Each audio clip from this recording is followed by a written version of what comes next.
Hello everyone. Today's reading is for Saturday of the second week in Advent. If you have Advent candles at your house, you can light the peace candle and the hope candle together, two violet candles. And we're going to pick up the story of Tabitha and see what happens to her. She's been staying at the house of Seth in the city of Jericho.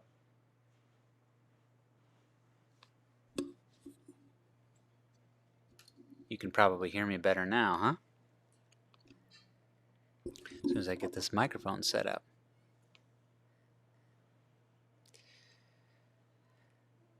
Seth forced one eye open and whispered, "Girl, what is it?"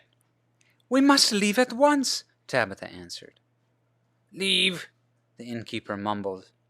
"Why would we want to leave?" "I've seen it in the sky. Jehovah is calling to me."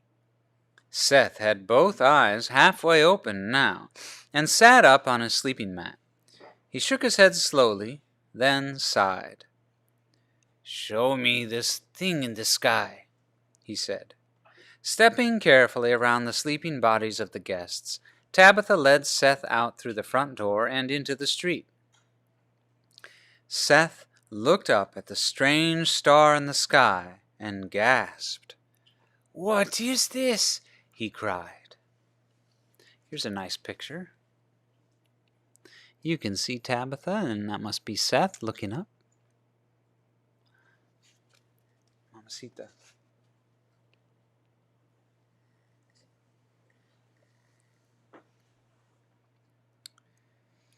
Tabitha was also craning her neck to see the star. "I prayed to Jehovah for his help," she said, "and this star appeared. I did not think he would answer my prayers so quickly." Seth just stared at the sight, his mouth hanging open. "I do not know if Jehovah answers the prayers of small girls," he said, "but this star truly is a miracle. We must follow it and see where it leads." Tabitha had scowled at Seth's lack of faith, but now grinned at his agreement to travel with her. Seth woke his wife and explained what was going on. Though she accepted the news quietly, she didn't seem pleased. Then Seth packed a bag with some food and water, grabbed a couple of blankets, and led Tabitha out the back door. There he unhitched a camel that looked to Tabitha like an old, worn-out rug. Seth clicked his tongue, and the camel lowered himself unsteadily to the ground. They climbed atop, and then, with another click of Seth's tongue, the animal lurched to his feet, and they headed up the streets of Jericho. Once outside the city, Seth clicked his heels, and the camel trotted down the roadway. "Where are we going?" Tabitha asked at last. "I do not know," Seth answered. "I only follow the star."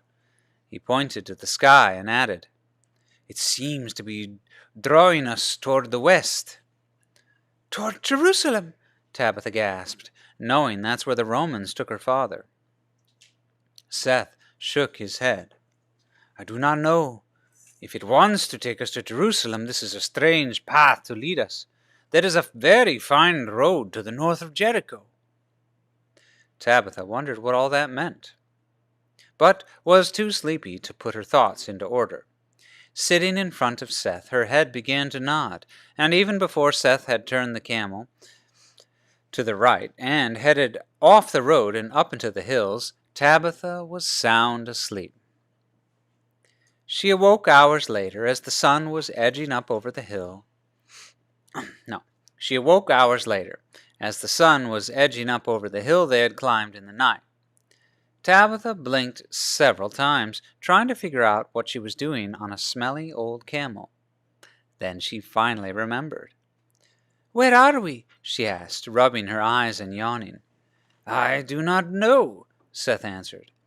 Tabitha spun her head around and looked at him in the eye. "You don't know where we are?" Seth shook his head. "No, I rarely leave Jericho. I have never been in these hills." "Then why are we here?"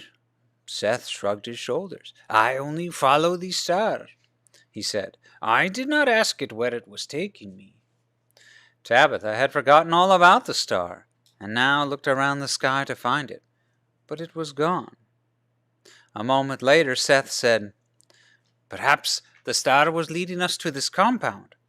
Tabitha spun back around to look straight in front of the camel. There she saw several small buildings and a barn made of wood.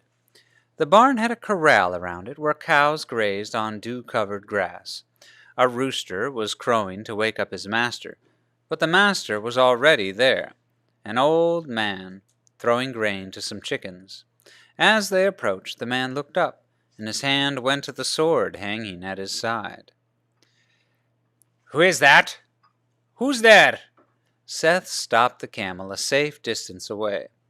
"It is Seth, an innkeeper from Jericho, and a small child searching for her father." The old man relaxed.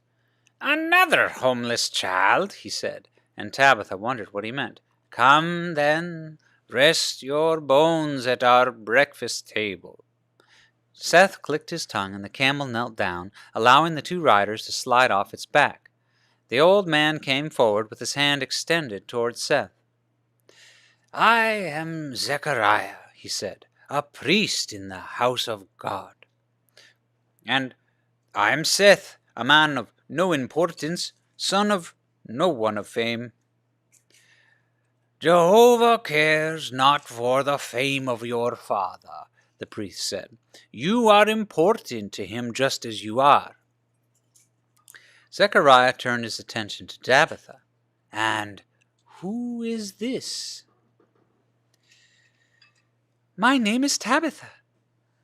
"Another lost child comes from the night," Zechariah said, shaking his head. "What strange events taking place these days." "What other lost child have you seen?" Tabitha asked. "A boy of 10 who was separated from his shepherd family." Tabitha gasped. "Jotham!" she shouted. "Why, yes," said Zechariah. "How do you know him?" A brown mouse made 5 trips across the compound, carrying scraps of food to his den, as Tabitha explained all the adventures that had brought her so far from her family. As she was finishing her story, Zechariah led them both inside, where they met his wife, Elizabeth, and sat at a wooden table to eat a breakfast of parched wheat. "Then I saw a strange star last night," Tabitha concluded, "and it led us here to you." Zechariah was quiet for a moment, then asked Seth, "By what route did you travel last night?" Seth's forehead wrinkled up as he thought. "Well, we only followed the star, and it brought us up the ravine near Tolbeth, then by the peaks of Rosh Shamra." Zechariah sighed. "Then you wouldn't have seen Jotham and Nathan. As you were coming up the hill to the south of Jericho, they were going down the hill to the north. They are even now staying at the former house of Silas." "We missed him," Tabitha cried. "We were so close." "Yes, my child," Zechariah said, "but my mind tells me it is not Jotham you need to worry about, but your father."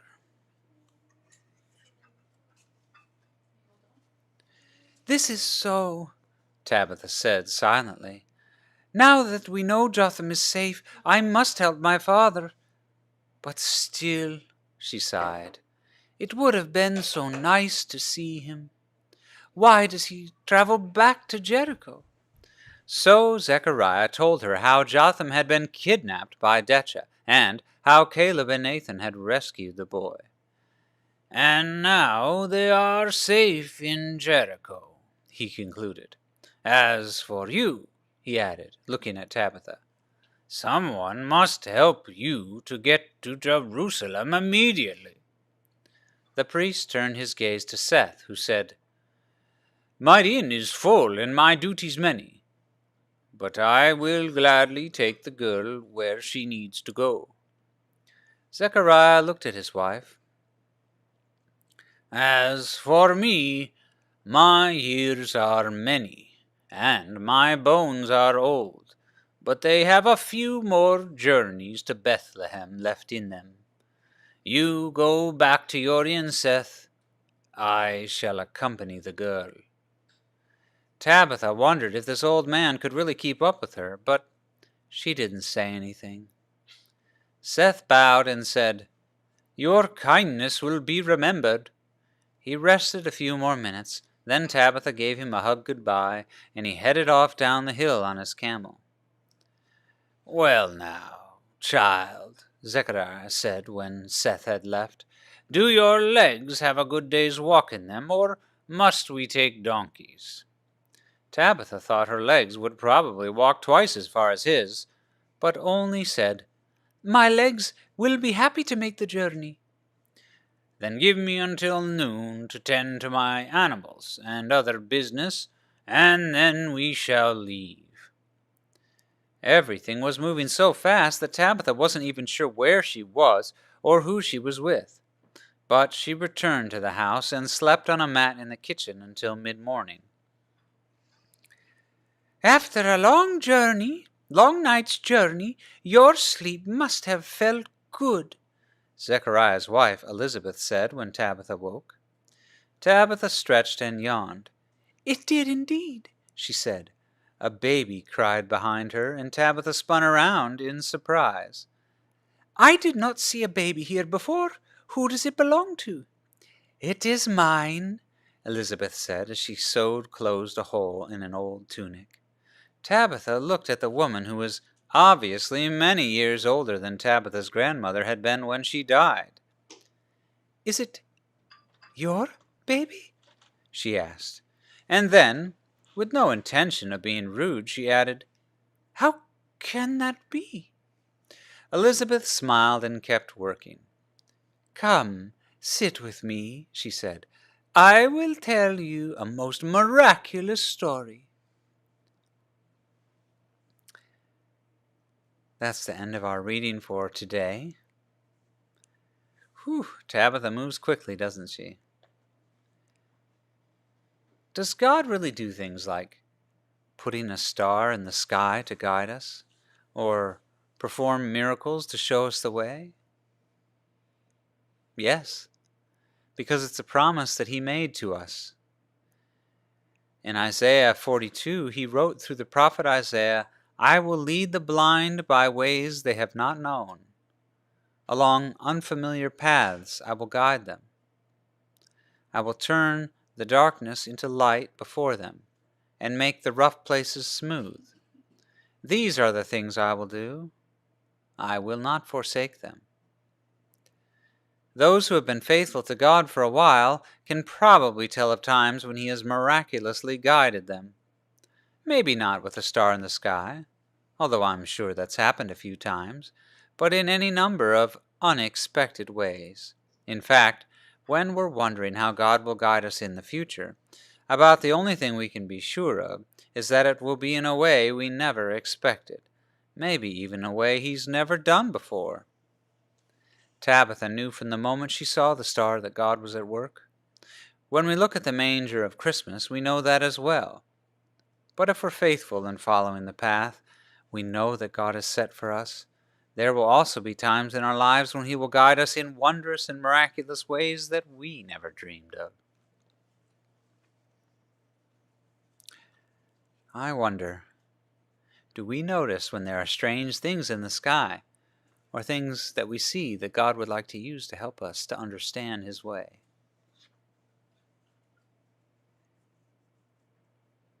I'll see you next time.